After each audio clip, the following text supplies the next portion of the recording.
दो मेहमान हमारे साथ चर्चा में जुड़ गए हैं, जिसमें रक्षा विशेषज्ञ अनुपम तिवारी जी हमारे साथ जुड़े हुए हैं और रक्षा विशेषज्ञ मेजर मोहम्मद अली शाह हमारे साथ जुड़ गए हैं। आप दोनों का ही बहुत स्वागत है। मेजर अली शाह भी हमारे साथ जुड़े हुए हैं। मेजर साहब, आपसे जानना चाहेंगे, रूस और यूक्रेन के बीच जो जंग छिड़ी हुई है, लगातार आक्रामक होती जा रही है, कई तरह के प्रतिबंध भी रूस के ऊपर लगा दिए गए हैं, तो क्या इन प्रतिबंध यहाँ पर लगा दिए गए हैं उसके बाद रूस जो है वो थम जाएगा, ऐसा कयास लगाया जाए?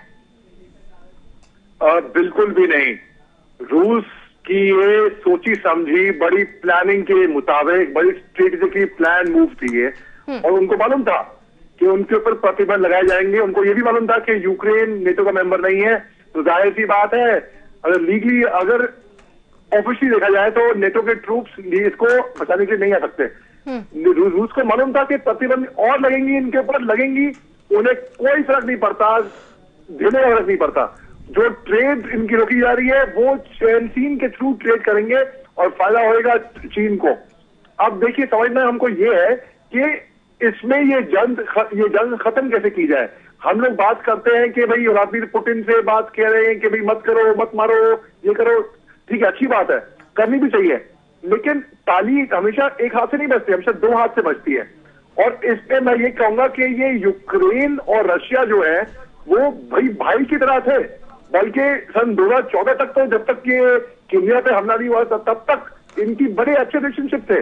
और कई मर्तबा तो ऐसा भी हुआ है कि रशिया ने बोला है कि तो हम एक ही है हम, क्योंकि भाषा भी एक जैसा, दिखने में एक जैसे, सिमिलरिटी एक जैसी है, पहनावा एक जैसा है, और खास तौर से ईस्टर्न यूक्रेन साइड का तो बिल्कुल रशिया से बिल्कुल मिलता जुलता है, और कई लोग यहाँ के रशिया को सपोर्ट भी करते हैं। अब मैं ये फाइट जो है कोल्ड वॉर चली थी रशिया और अमेरिका की, मैं आपको लेता हूँ लेट 80s में, और ये उल्लू सीधा किया है अपना अमेरिका ने यूक्रेन का इस्तेमाल करके, और यूक्रेन बेवकूफ था, मैं ये बोलूंगा, बड़े सिंपल भाषा में बताऊंगा कि वो अमेरिका की बातों में फुसला के आके उनसे इस्तेमाल हो गया। भाई कोई तुक नहीं बनता कि यूक्रेन में नेटो में आए। यूक्रेन नेटो में आना क्यों चाह रहा था? इसलिए कि भाई वो सुरक्षित रहे ना, कि अमन शांति बनी रहे, कोई इनसे पंगा ना ले बेसिकली। अब देखिए उल्टा ही पड़ गया ना, उल्टा ही पड़ गया। और रूस बार बार ये कह रहा था, रूस की कोई लालच नहीं थी, ना ही उनके तेल पे, ना ही उनकी जमीन पे। अक्सर अनुमान तौर पर हम देखा जाए तो जंग लड़ती, हम हिंदुस्तान की जंग हुई है, 62 में हुई है, 65 में हुई है, 71 में हुई है, चीन से हुई है, पाकिस्तान से हुई है, भाई जमीन के ऊपर हुई है ना। गल्फ वॉर जो हुई थी वो रिसोर्सेज के ऊपर हुई थी, नेचुरल रिसोर्सेज पे, वो तेल के लिए हुई थी। यहाँ ना ही जमीन पे है, ना ही कोई तेल या कोई नेचुरल मिनरल्स के लिए। हालांकि दोनों देश रिच है तेल में और नेचुरल मिनरल्स में। रशिया जो है वो 30% गैस सप्लाई करता है पूरे यूरोप को, 31% टू बी प्रिसाइज। अब आप देखिए, और जहां से भी वो, जाहिर सी बात अगर गैस सप्लाई करेगा तो वो पाइपलाइन से गुजरेगी, और जिन जिन देशों के जरिए वो गुजर रही है उन देश को वो किराया भरना पड़ेगा, जो कि जायज बात है। अब आप देखिए कि अमेरिका ने अभी भी मैं कहता हूं, व्लादिमीर ज़ेलेंस्की है, उनकी जिद है, उनकी ईगो है, उनका बचकाना है कि वो घुटने नहीं टेकेंगे। सन त्जू एक चाइनीज ऑथर है, उन्होंने एक किताब लिखी है सन त्जू की दी आर्ट ऑफ वॉर। उसमें चैप्टर 3 पैराग्राफ 2 लाइन 2 में लिखा है, the act of a military general is to win war without fighting. बिना लड़े ही आप जो कि चीन करती है।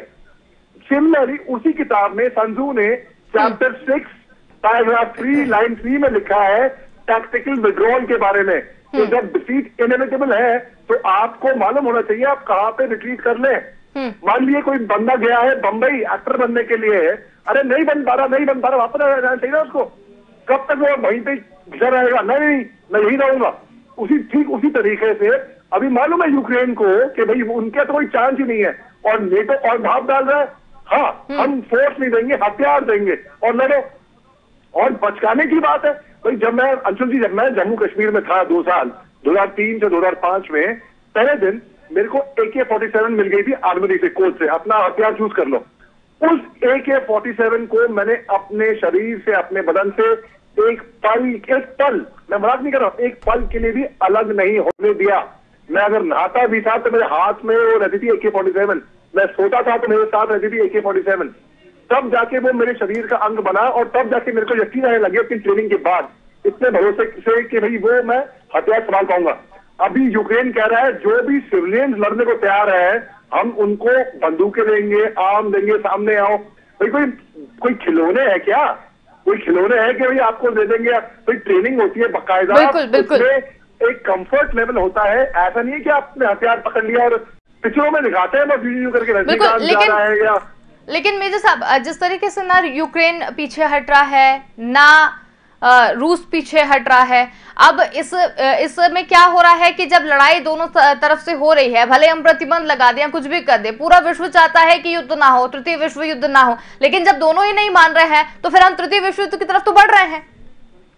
नहीं, विश्व युद्ध तो खैर नहीं होएगा। मैं आपको बताता हूँ क्यों नहीं होएगा। क्योंकि देखिए अभी भी अगर नेटो का भी इन्वॉल्वमेंट होता है तो नेटो तो फोर्स नहीं भेज रही, अपने सिपाही नहीं भेज रही, अपने आर्मी नहीं भेज रही। वहां पे हथियार, बारूद, गोलाबारी, एमिनेशन, फायर पावर सपोर्ट दे देगी, ठीक है। और अगर पूरी 30 कंट्रियां जो नेटो की है, तो देखिए नेटो का जो आर्टिकल 5 है वो कहता है अगर किसी एक देश पे भी हमला हुआ जो नेटो का मेंबर है तो सारी नेटो की देश उसकी ये लोग यूनाइट होके उसके खिलाफ एक्शन लेंगी, या तो सैंक्शन लगा दे, प्रतिबंध लगा दे, या तो उन पे एक आर्म हमला कर दे। वो उनके ऊपर डिपेंड है, जो भी हमला वो उचित समझे वो एक्शन लेंगे। तो इसमें फोर्सेस इन्वॉल्व नहीं है तो विश्व युद्ध की तरफ नहीं जाए। अगर नेटो का इन्वॉल्वमेंट होता विद फोर्स तो जी हाँ, तो मैं कह सकता हूँ कि ये गहरी तरह से यूरोप युद्ध तो तय था। यूरोप युद्ध तो तय था क्योंकि 30 कंट्रियां ऑलरेडी इन्वॉल्व हो गई यहाँ पे बैठे बिठाए। अब ये तो ऐसे फोर्स नहीं है तो ये विश्व युद्ध की तरफ तो नहीं जाएगा। ये वो अलग बात है कि अगर चीन सोचे कि अपना दिमाग लगाए, बोले भाई ये सही मौका है, मार दूं चौका और वो जाके ताइवान पे हमला बोल दे, और यहाँ पे खुदा ना खास्ता भगवान ना करे हिंदुस्तान यहाँ पे बैठा हुआ है। लेकिन 2017 में हमारे जो CDS थे जिन विपिन रावत साहब, उन्होंने क्लियरली ये बात कही थी कि हिंदुस्तान एक 2.5 फ्रंट वॉर के लिए पूरी तरीके से तैयार है, सक्षम है। यानी कि एक तरफ चाइना, एक तरफ पाकिस्तान और अंदर का उग्रवाद, 2.5 फ्रंट।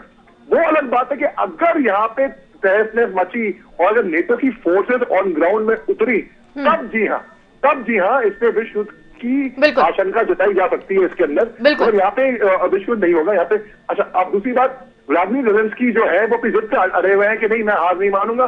भाई आपको मैं एक छोटा सा एक और एनालिसिस देता हूँ, मैं अंशुल जी 1 मिनट में खत्म करूंगा। देखिए हमने 62 में चीन के साथ जंग लड़ी थी हमने, और हमने बैटल ऑफ रजांगला भी लड़ा था। हमने बैटल ऑफ रजांगला में हमारी कुमाऊं बटालियन की एक कंपनी थी, 120 फौजी थे, जाबाज फौजी, मेजर शैतान सिंह भाटी, परमवीर चक्र उनके अंडर कमांड, और चीन के 3000 फौजी आ रहे थे रजांगला की तरफ से। लेकिन मेजर शैतान सिंह भाटी और उनकी कंपनी ने निर्णय लिया, फैसला लिया कि वो 1 इंच भी पीछे नहीं हटेंगे और वो डट के मुकाबला करेंगे चीनों का। और उन्होंने डट के मुकाबला किया और अपनी वहां पे शहादत प्राप्त भी करी। और मिनिस्ट्री ऑफ डिफेंस यकीन नहीं मान रही थी कि ऐसा भी हो सकता है कि 120 फौजी 3000 चीनों का ऐसा उनको ऐसी मार माराए। तो वहां पे एक टीम भेजी गई, और जब टीम भेजी गई तो देखा पाया गया कि जितने भी हमारे फौजी थे उनकी जो ट्रिगर गार्ड के अंदर उंगली हथियार में तब वैसे वो अपने आपके साथ भरी थी। अपने जो नर्सिंग असिस्टेंट थे उनके हाथ में सीरीज और बैंडेज था। ये थी बहादुरी क्योंकि वो अपने लिए जिम्मेदार थे ना। अरे बहादुरी और बेवकूफी में बहुत फर्क है। व्लादिमीर ज़ेलेंस्की जो कर रहे हैं ये बहादुरी नहीं है, ये तो जाएंगे साथ में जो देशवासी हैं, इनके इनोसेंट मासूम लोग हैं, उनकी जाने जाएंगी उनके देशवासी। उसके अलावा हिंदुस्तान के इतने स्टूडेंट्स हैं वहां पे, 20,000 से अभी 18,000 बचे हैं वहां पे, और उनके अलावा और फॉरेन कंट्रीज हैं। सब लोग क्या कर रहे हैं, दौड़ रहे हैं वेस्टर्न बॉर्डर की तरफ से, पोलैंड, रोमानिया, वहां से, कि भाई कम से कम आपने कॉमन सेंस की बात है, सोचना चाहिए जो लोग वहां पे अटके हुए हैं, अगर वो वेस्टर्न बॉर्डर पहुंचते भी हैं तो पूरा यूक्रेन वहां पे पहुंचा हुआ है ना। ट्रैफिक जाम लंबे किलोमीटर के होंगे। बिल्कुल जी बिल्कुल।